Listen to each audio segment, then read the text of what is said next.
Mariners lose 7-3. They lose the final of the 3-game series. They still take the series, but their record moves to 10-12. Let's talk about how it happened. Pretty simple stuff here in the first inning. Lars Nootbaar absolutely destroys a Chris Flexen pitch. I believe it was the first pitch of the game. If it wasn't, who cares? 1-0. Later in the first inning, kind of a bizarre play. A strike him out, throw him out, caught stealing, ends up allowing a run to score as Goldschmidt, who had gotten on with a single, ends up scoring the run. We'll probably talk about that play in a little bit. Bottom of the second, Jarred Kelenic homers to left field. I don't know what we say about this guy at this point. It's unbelievable. 2-1 Cardinals, and then in the second, Ty France ropes a single between third and short. That scores a couple of runs. Rodriguez gets to third on an air, but gets left stranding. It's 3-2. It's the last time you will see the Seattle Mariners score a run. In the third inning, Tyler O'Neill singles home Paul Goldschmidt. In the fourth, Nolan Gorman homers with 2 runners on to make it 6-3, and Diego Castillo gives up a home run to Paul DeJong to make it 7-3. All right, let's start with some positives. Colton Wong, 3 hits. Yeah, I don't care. I don't care. And let me clarify. I don't care that he didn't have 3 hits. I don't care how he got the 3 hits. This dude's OPS improved by 100 points with 1 game, which speaks more to how crappy he's been for most of the year. But it's got to feel good for him to have some results. Especially against his old team, a team player that he was very successful for, that got basically unwanted by him towards the end of his time in St. Louis because, they had some other stuff on the works, but has to feel good for him. And I'm happy for him. I am. I do not think Colton Wong is terrible. I really don't. I don't know if he's great, but I do not think he is a terrible player. Nice to see Ty France get that single just because he looked lost the last couple of days. It is a pretty darn big hit. At that time, if as big as it can be in the second inning or whatever the heck it was. Yeah, second inning. Gabe Spire, gives up a couple hits, gets the job done. Penn Murphy gives up a couple runners, still gets the job done. Taylor Saucedo gets the job done. I want to talk about Diego Castillo. So Castillo does give up the homer, but this was the best I think I've seen him pitch this year. And it was nice to see him go multiple innings. They kind of needed him to, but I actually think Castillo pitched really well. 3 strikeouts, does give up the solo homer. That's going to happen, with, not the same electric stuff that he's showing. And it was, not exactly a clutch homer. He's trying to throw strikes in a game that the Mariners were losing by 3 runs. I actually think he pitched pretty well. All right, end of the positives. Okay, here's another big positive that this game meant less because they won the first 2. Am I disappointed with a 2-4 homestand? Yeah, but they played some pretty good teams, and they just, even though the Cardinals' record is only 9-13, they're better than that. The Mariners are better than 10-12. The Cardinals are better than 9-13. All right. Nice to see JP Crawford drive the baseball. I tweeted the other day asking how many times he's even hit the warning track, and he did today. Good for him. And Jarred Kelenic. Man, just so impressed with what he's doing right now. So impressed. Wish other guys were hitting as well as he was right now, because you get at their best Kelenic and Rodriguez going, you got a stew cooking, baby. All right, those negatives. It starts with Chris Flexen. And look, I don't want to play the I told you so game because a lot of people could have predicted this. This was not a good lineup for him to be facing. 12 base runners. We'll talk about the defense in a second, but it's the thing about not having swing and miss stuff that makes stuff like this happen. Do I think he was better than 6 runs? Probably. But he wasn't good. It wasn't like it was far from dominant, obviously. But he hits the middle of the plate so much. The command has to be so good and the defense behind him so good in order for this to truly work. And right now, it ain't working. It is not working whatsoever. Any talk about keeping him in the rotation over Marco Gonzalez when Robbie Ray comes back, I think is probably gone by the wayside. But Yeah, this is not working out very well. And it's too bad because look, Chris Flexen when Chris Flexen got booted from the rotation last year, it wasn't because Chris Flexen stunk.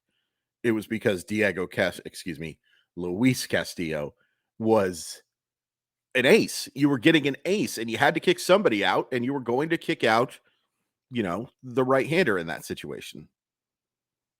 You could have debated that Marco Deslong. I also know that Marco Gonzalez was the subject of trade stuff at the time, and maybe he was being showcased a little bit. But anyway, long story short, Chris Flexen wasn't kicked out of the rotation because of his incompetence. There was no room at the end, and the Mariners don't want to do a 6-man rotation anymore. They shouldn't. But not a good start again. Not a good start again. And to answer your questions real quick, no, Tommy Malone is not better than Chris Flexen. Stop it. Absolutely stop it. I demand fans stop getting absolutely overwhelmed by small samples, says the guy recording a daily YouTube show. I understand that. But stop it. Tommy Malone literally went unclaimed for a reason. Because he is not a good pitcher. He is a nice guy to have in your organization for emergencies. He is not the answer for the fifth starter. Stop it. Thank you. You're welcome. Thank you. Cal Raleigh really struggled today. And I can't help but wonder if he's hurt. In fact, I know he's hurt, but I wonder how much it's truly affecting him. 0 for 4 with 4 strikeouts. Didn't make a great throw there to second base. It actually got the runner, but ends up costing him a run. I do wonder if there was something there that should have been done, if they should have cut that ball off and allowed that runner to score, or not allow that run to score. Doesn't seem like throwing straight through there is the right answer, but he has looked pretty bad the last couple days. He actually had a decent day a couple days ago, drew a walk and made a nice liner. I have to give credit to Jack Flaherty. I think Jack Flaherty looked good today. 9 strikeouts. The Mariners struck out 14 times today. 4 of those by Cal Raleigh, 3 of those by J.P. Crawford, and a couple other guys pick up a couple. But I think Flaherty pitched well.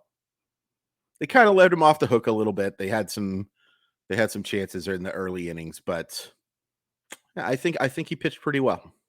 I think he pitched well. You have to give credit for that, in a game that the Cardinals didn't necessarily need, but getting swept there, falling to 8-14 with the expectations they have, as good, if not higher, than the Mariners. Any other real negatives that I want to point out? Defense wasn't great today. Just it wasn't. So much weak contact still not getting caught. We saw a couple of decent plays over the weekend, but I am frustrated by the lack of the taking away hits. I'd love to see somebody consistently take away hits. I did see Julio Rodriguez make a very nice play. That was a more base running mistake by Jordan Walker. Catches a little looper, runs in and makes the throw to second base. It was a nice play, but it was more Jordan Walker. Where the hell are you going, dude? Swear number 4. I'm sorry. So, this is one of those, it is what it is games to me. Your fifth starter against a lineup that was just due to do some. I really like the Cardinals lineup. Like 1 through 9, I think it's one of the very best lineups in baseball. So I can't complain too much about what happened today. Scoring 3 runs, that's not ideal. You'd prefer to be in that 4 to 5 range. But they were due for an offensive explosion, and they got a pitcher who is primed to give it up. I'm not taking Chris Flexen out of the rotation at this point. If Bryce Miller was pitching well, we could have a conversation. Excuse me. What a horrible time to get an absolute frog in your throat. But he's not. Bryce Miller's really struggled in Double-A. There's not a clear, obvious, and no, it is not Tommy Malone. It is not Tommy Malone. Stop it. Stop it. So you just got to stick with it and hope that he can pitch better. sucks, you know. Be really nice to have Robbie Ray back. Really nice to have Robbie Ray back. But here's the thing. This road trip it's a big one. It's a good test, is what I should say. You've got a day off on Monday. Might record a video on Monday. Just like kind of going over stuff. We'll see. But you have Tuesday, Wednesday, and Thursday, you're in Philadelphia. And Friday, Saturday, Sunday, you are in Toronto. That's there's some good teams that they're about to be playing. Philadelphia got off to a horrible start, but is playing much better. One of the reasons they're playing so much better is that they got to play the Colorado Rockies. It's funny how that works.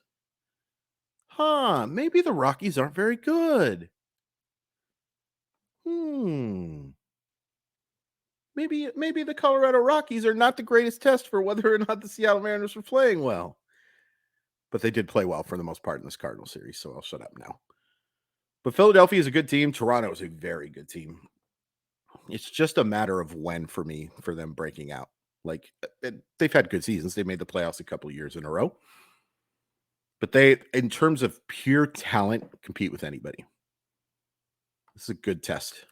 Good test. And then you get AA Midland, who the last time I checked was outscored by 100 runs. I haven't. We're checking right now what the score of the game today was because I had a lot of stuff going on. Oh, they only lost 5-2, so it's 103. Run differential of 103, and we're not even in May. Holy crap. Wish we played them 20 times this year, folks. What a time not to have to play the Oakland A's 20 times. Good test, though. It's a really good test of a road trip. One I'd like to see him come out with a winning record, especially with the 3 games at the end, because I'm not saying you have to sweep the A's because, you know, a lot of teams haven't. They're like 4-18, 4-19, so a lot of teams have. But it would be nice to anything but 2 out of 3, and I'm yelling. I am yelling if they do not win that series. But Philadelphia and Toronto, it's a good test. It is a good test. I'm excited. I love playing good teams. It is not fun watching them play the doldrums like Colorado, and they'll get some games against Washington and some other really bad baseball teams as well. I know we like to talk about how anything can happen in baseball. Not everything can happen in baseball if you have rosters like the Athletics, AA Midland, Washington and Colorado. Not everything can happen. Please hit like, please hit subscribe. At the Twitter, at Crawford_MILB, my Patreon, please check it out. Patreon.com/MLB Prospect Guides. Sports Sometimes recording this week. Really excited about that. And yeah, a reminder, subscribe and you get a chance to win a really cool baseball card that I have packed away to when we get there. We're like 60 followers away.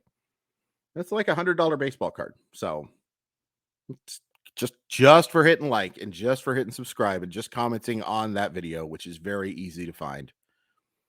Pretty cool. Yeah. Bummer to end it this way, but taking 2 out of 3 is pretty cool.